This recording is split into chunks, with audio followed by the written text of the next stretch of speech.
Cody Bennett had never been a man to settle for less. Not in business, not in bed, and certainly not in life. With broad shoulders, a powerful stride, and a confidence that made people listen before he even spoke, he had built his world with sharp precision. And Maria? She was his crown jewel, the woman he had craved the moment he laid eyes on her. Their passion had always been raw, unrelenting, the kind of heat that burned through silk sheets and left fingernail trails down his back. But as the months passed, and every attempt to conceive ended in disappointment, something shifted. The hunger was still there, but now it came with something darker. Desperation, frustration. The need to claim her in ways biology seemed to deny him. He gripped her hips harder, took her deeper, his name a guttural growl on her lips, as if he could force fate to bend to his will.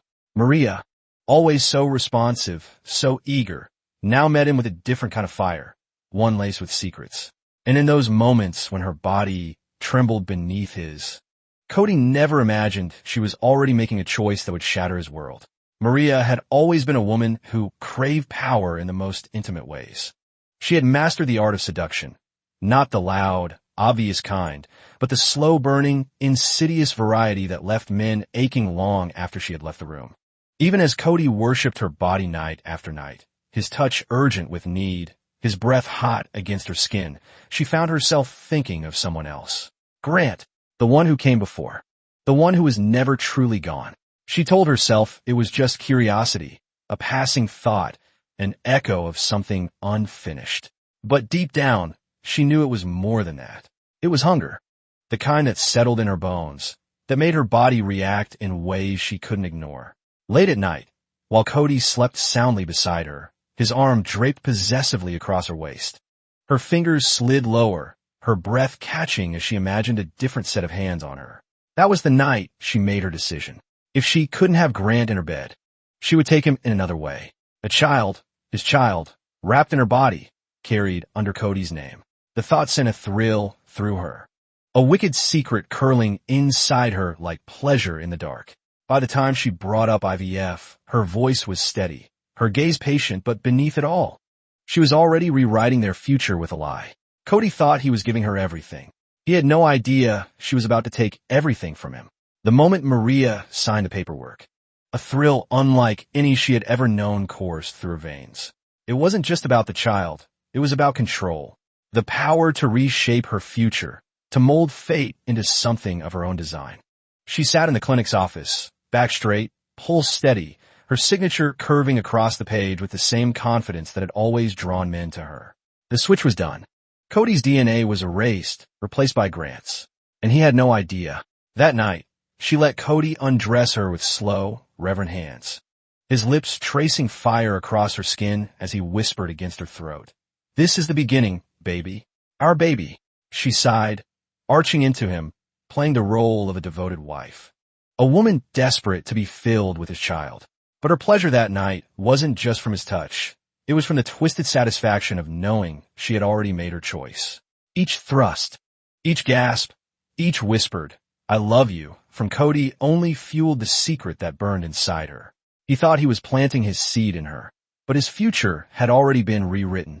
Maria shuddered beneath him, clawing at his back, moaning his name, letting him believe he was marking her as his own. But the truth? The truth had already been sealed in ink, in paperwork locked away in a clinic drawer. By the time he found out, it would be too late. Cody never saw it coming, not as he buried himself in Maria night after night, driven by love, by purpose, by the desperate hope that this time, finally, she would carry his child. Not as he traced his fingers over her growing belly, pressing soft kisses to the curve, whispering, "You're incredible, baby. We made this." Not even as she moaned beneath him, legs wrapped tight around his waist, nails raking down his back while he made love to her like a man claiming what was his. No, the betrayal came later, in the quiet cruelty of paperwork. One evening, as he sifted through insurance documents, Cody's eyes skimmed past an unfamiliar donor identification code. Not his name, not his bloodline, a subtle detail, a meaningless string of numbers to anyone else, but to him, a match striking gasoline. At first, his brain refused to register it, refused to let the possibility sink in. It had to be a clerical error, a mix-up, but as his pulse hammered in his ears, As his vision narrowed, a sickening weight settled in his gut. He stared at the document, hands tightening into fists, the truth unfurling like poison. The baby he had been waiting for, the life he had imagined, wasn't his. Cody stood there in stunned silence, his chest rising and falling in shallow, ragged breaths. Maria was upstairs, sleeping soundly, her body carrying another man's child, while her husband, the fool, had spent months worshipping a lie. Cody drove to the IVF clinic the next morning, his hands clenched so tightly around the steering wheel that his knuckles turned white. The world outside blurred past him, but inside, a storm brewed, rage, disbelief, betrayal twisting into something cold and lethal. He told himself he was just going to clear things up, that there had to be some mistake. But deep down, in the pit of his gut, he already knew the truth. The air inside the clinic was sterile, too clean, too bright, a sick contrast to the filth he had just uncovered. He strode to the front desk, his voice deceptively calm. "I need confirmation on my wife's procedure." The receptionist smiled, oblivious to the ruin about to unfold. Clicking keys. A pause. A frown. "That's strange," she murmured. Cody's pulse roared in his ears. "What's strange?" She hesitated, then leaned in. Voice lower now. "It looks like a donor specimen was used, but that would have required your consent." I slicked down his spine. "I never signed anything." Another pause. A shift in her expression, from polite confusion to uneasy realization. "It says here, your wife authorized the switch." Everything inside him went still. Cody swallowed against the fury clawing its way up his throat. He didn't yell, didn't curse, didn't break anything. Instead, he turned and walked out, his world no longer the same. Maria had chosen another man's blood over his, and for that, she was going to pay. Cody didn't storm home in a fury. He didn't slam doors, didn't throw accusations at Maria the second he walked through the door. No, he played the long game. By the time he stepped inside, she was curled up on the couch, wrapped in a blanket, pretending to be fragile, pretending to be innocent. Her eyes were already red-rimmed, proof that she knew what was coming. "You went to the clinic." Her voice was barely a whisper. Cody stared at her, unblinking, his expression unreadable. The rage had settled now, turning into something darker, something far more dangerous.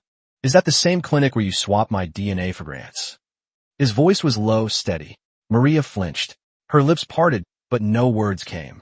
Cody exhaled, slow, calculated, then walked past her. Let her sit in the silence. Let her feel the weight of what she had done. She expected a fight, expected him to scream, to demand explanations, to break. But he didn't, because while Maria sat there crying, Cody was already 3 steps ahead. That night, while she slept beside him, curled into the warmth of the man she had betrayed, he made the first move.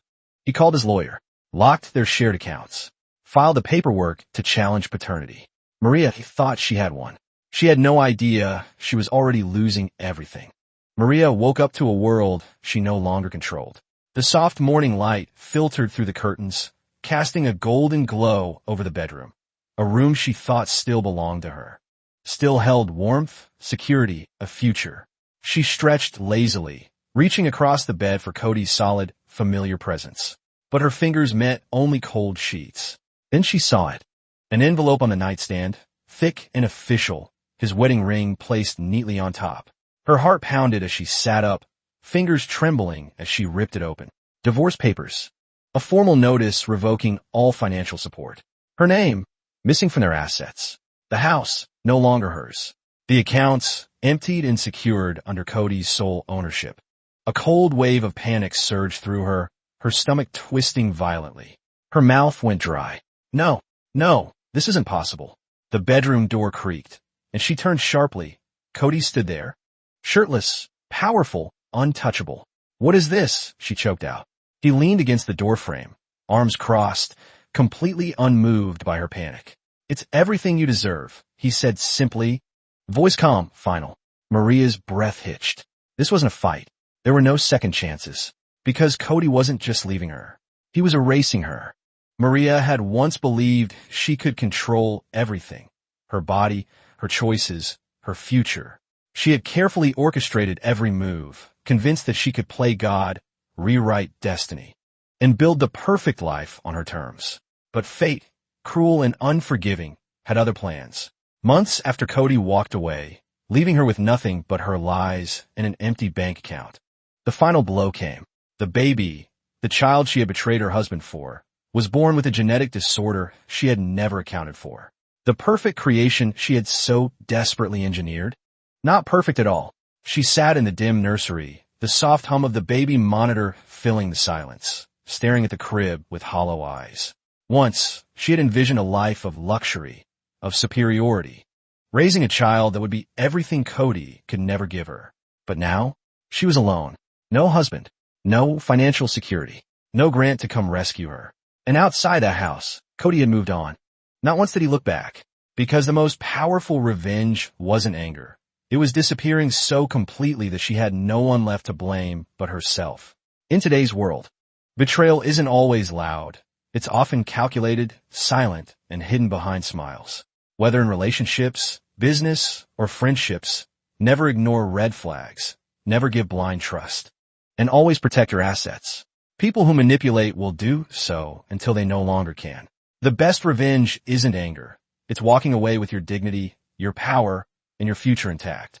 Know your worth, secure your finances, and never let anyone make you disposable. In a world where deception is easy, being smart, observant, and prepared is your greatest strength. Move in silence, and let karma do the rest.